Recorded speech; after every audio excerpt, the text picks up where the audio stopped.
Bugungi kunda Chortoq tumanida amalga oshirilayotgan islohotlar hudud hayotida yangi bosqichni boshlab bermoqda. Davlatimiz rahbari tashabbuslari asosida qabul qilingan dastur va qarorlar ijrosi doirasida tumanni har tomonlama rivojlantirish, infratuzilmani yaxshilash hamda aholi turmush farovonligini oshirishga qaratilgan ishlar izchil amalga oshirilmoqda. Buning natijasida tuman turizm shahriga aylanib kelayotgan mehmonlarda o'zgacha taassurotlar qoldirmoqda.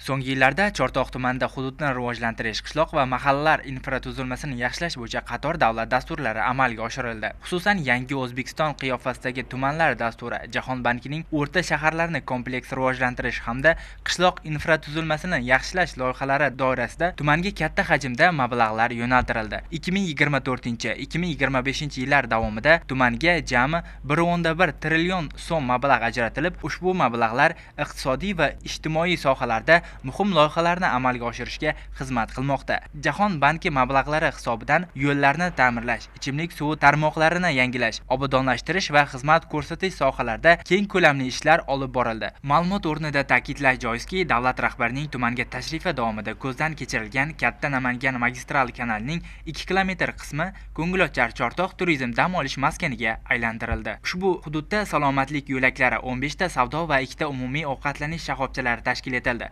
Natijada 45 nafar fuqaro ish bilan ta'minlanib, mahalliy byudjetga 4 milliard so'm qo'shimcha manba yaratildi. Ayni paytda kanal qurilishi va obodonlashtirish ishlari davom etmoqda. Prezidentimiz tashabbuslari bilan shu dunyoda suv tanqisi bo'layotganligi sababli mana kanallarimizga e'tibor berilib, shu Namangan kanalidan 4 kilometr 200 metr joy betonlash rejalashtirilgan. Shu bugungi kunda har brigadalarda 6 dan bo'lib 50 ta 60 ta odam ishlab, mana shu bizning brigadamiz 100 kuba 150 kuba beton elvatimiz.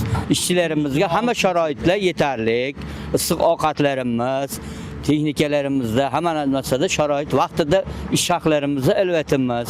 4 kun ichida 4 kilometr 200 metr masofani yakunlaymiz.